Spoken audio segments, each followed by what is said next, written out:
नमस्कार दोस्तों, आप सभी लोगों का आपके अपने YouTube चैनल में बहुत बहुत स्वागत है। आज का जो हमारा टॉपिक है कि कभी भी मारपीट होती है या लड़ाई झगड़ा होता है तो ये सारे मामलों में कितनी सज़ा होती है, ये सारे मामले किस एक्ट के अंदर आते हैं, कौन कौन सी धाराएं इन मामलों के ऊपर लगती हैं, इस बारे में हम बात करेंगे। और आज हम इस वीडियो के माध्यम से दो ऐसे नए सेक्शंस के बारे में बात करेंगे जो एसिड अटैक से रिलेट करते हैं। क्योंकि कुछ टाइम पहले जब कभी एसिड अटैक वगैरह होता था तो समझना बहुत मुश्किल हो पाता था किसको वेपन की कैटेगरी में लिया जाए या किस कैटेगरी में लिया जाए। तो बहुत सारे अपराधियों को कम सज़ा हो पाती थी या बहुत सारे अपराधी बच भी जाते थे क्योंकि हमारे पास कोई सेक्शन नहीं होता था एसिड से रिलेटेड। बट अब हमारे जो दो नए सेक्शन आ चुके हैं तो उसके बेसिस पे हम क्या कर सकते हैं, एसिड अटैक वाले क्रिमिनल को भी सज़ा दिला सकते हैं। और इसमें कौन कौन से एक्ट एप्लीकेबल होते हैं, किस किस तरीके की धारा लगती है, वो मैं आप लोगों को बता देता हूँ। इसमें जो हमारा एक्ट होता है IPC इंडियन पीनल कोड होता है 1860 1860 जो होता है वो एप्लीकेबल होता है, जिसे हिंदी में भारतीय दंड संहिता कहा जाता है 1860। इसके अंदर कुछ धाराएं बताई गई हैं, उसके बेसिस पर ही जो है सारे क्राइम को डिफ़ाइन करा जाता है। और मैं आप सभी लोगों से रिक्वेस्ट करता हूँ इस वीडियो को ज़्यादा से ज़्यादा लोगों तक शेयर करें। और अभी तक हमारे चैनल को सब्सक्राइब नहीं करा तो सबसे पहले सब्सक्राइब कर लें, क्योंकि इस वीडियो के माध्यम से जो हम आपको नॉलेज देंगे, अगर आपके साथ इस तरीके की कोई भी घटना होती है और आपके पास पूरी लीगल नॉलेज होती है तो जब भी आप इस तरीके के मामले को थाने में दर्ज कराने जाते हैं तो कोई आपका पागल नहीं बना सकता, कोई आपको टाल नहीं सकता। उनको जो FIR वगैरह रजिस्टर्ड करनी पड़ेगी, क्योंकि लीगल नॉलेज जब आप लोगों के पास होती है तो पुलिस भी काम करने से डरती है और उन्हें सही काम करना ही पड़ता है, वो अपने काम से बच नहीं सकते।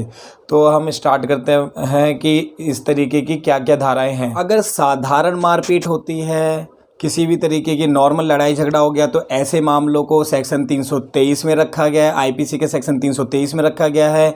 इन मामलों में पुलिस डायरेक्ट FIR दर्ज नहीं करती, इन मामलों में FIR दर्ज कराने के लिए कोर्ट में जाना पड़ता है, क्योंकि ये जो ऑफेंस है नॉन कॉग्निजेबल ऑफेंस में आते हैं। इससे पहले आप लोग समझ लो कि कॉग्निजेबल और नॉन कॉग्निजेबल ऑफेंस क्या होते हैं। कॉग्निजेबल ऑफेंस गंभीर अपराध होते हैं जिसमें बहुत ज़्यादा चोट लगी हो, और या मान लो मर्डर वगैरह इस तरीके के होते हैं, या जिसमें बहुत ज़्यादा किसी पर्सन को डैमेज कर दिया गया हो। और नॉन कॉग्निजेबल होते हैं जिसमें नॉर्मल मारपीट हुई हो और ज़्यादा किसी को कुछ इंजरी वगैरह ना हुई हो, ये नॉन कॉग्निजेबल ऑफेंस होते हैं।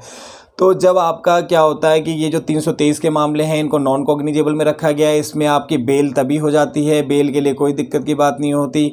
और इन मामलों में क्या होता है कि आपका जो है कंपाउंडेबल होता है, समझौता भी हो जाता है इन मामलों में। बट इनमें अगर मान लो सज़ा होती है तो इसमें 1 साल तक की सज़ा हो सकती है और 1000 रुपये का फ़ाइन हो सकता है, या दोनों हो सकते हैं।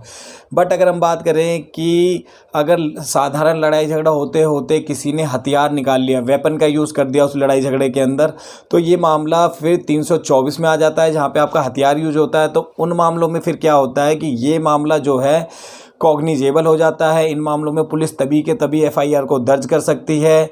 इन मामलों में जो सज़ा है 3 साल तक की सज़ा होती है और उसमें फ़ाइन लगता है, या दोनों हो सकते हैं। ये मामले जो है नॉन बेलेबल होते हैं, गैर जमानती मामले होते हैं, और नॉन कंपाउंडेबल मामले होते हैं, मतलब इसमें समझौता होने का कोई चांस नहीं होता। इसमें अगर कुछ आपका होता है तो कोर्ट के आगे जाके कोर्ट इस पर डिसाइड करेगा, बट आप लोग इसमें समझौता नहीं कर सकते हैं। अगर हम बात करें कि किसी ने किसी को गंभीर चोट दे दी, ग्रीवियस हर्ट कर दिया किसी के साथ, तो ऐसे मामलों को 325 IPC की धारा 325 के अंदर रखा गया है। ऐसे मामले जो होते हैं कॉग्निजेबल होते हैं लेकिन बेलेबल होते हैं, और आपका कंपाउंडेबल भी होते हैं, इसमें भी आपका समझौता हो सकता है। जब आपने किसी को ग्रीवियस हर्ट करी है लेकिन किसी भी तरीके का हथियार यूज़ नहीं करा, तो ऐसा मामला 325 में आता है। और ये मामले आपको मैंने बता दिया, इसमें सज़ा जो है 7 साल तक की सज़ा हो सकती है, या फ़ाइन भी लग सकता है, या दोनों हो सकते हैं। ठीक है, लेकिन जब आपने किसी को ग्रीवियस हर्ट कर दिया और ग्रीवियस हर्ट करते हुए आपने किसी हथियार का यूज़ कर लिया, तो ऐसे जो भी मामले होंगे वो आपके धारा 326 में रखे जाते हैं। 326 के अकॉर्डिंग उसमें पनिशमेंट मिलती है। और ऐसी धारा में क्या होता है, मान लो किसी ने किसी का हाथ काट दिया, या मान लो किसी की ज़्यादा हर्ट कर दी, ग्रीवियस हर्ट कर दी, तो ऐसे मामलों में सज़ा 10 साल से लेके उम्र कैद तक की सज़ा हो सकती है। इन मामलों में 10 साल से लेके उम्र कैद तक की सज़ा हो सकती है।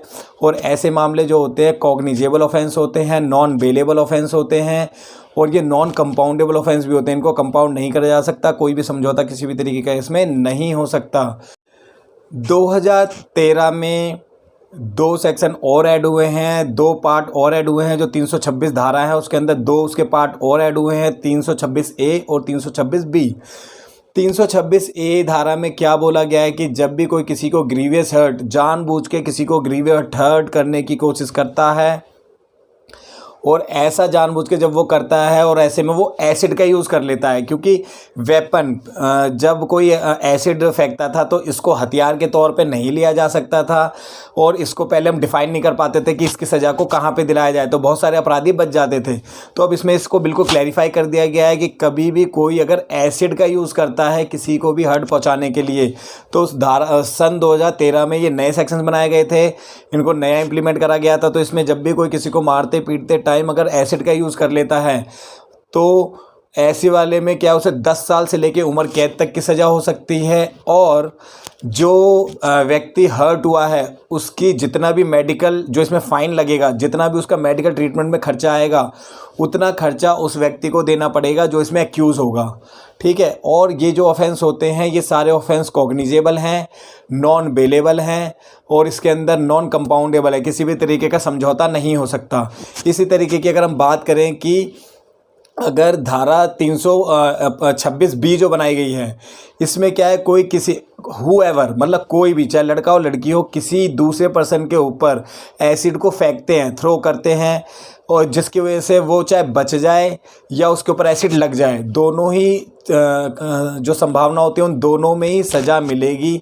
सज़ा जो इसमें रखी गई है वो 5 साल से लेके 7 साल तक की रखी गई है। 5 साल कम से कम होगी और 7 साल तक इसे बढ़ा सकते हैं, और इसमें फ़ाइन भी लगाया जाएगा। फ़ाइन जो है आपका जो उस व्यक्ति है उसकी मेडिकल ट्रीटमेंट जितना भी खर्चा होगा सारा खर्चा एक्यूज़ देगा।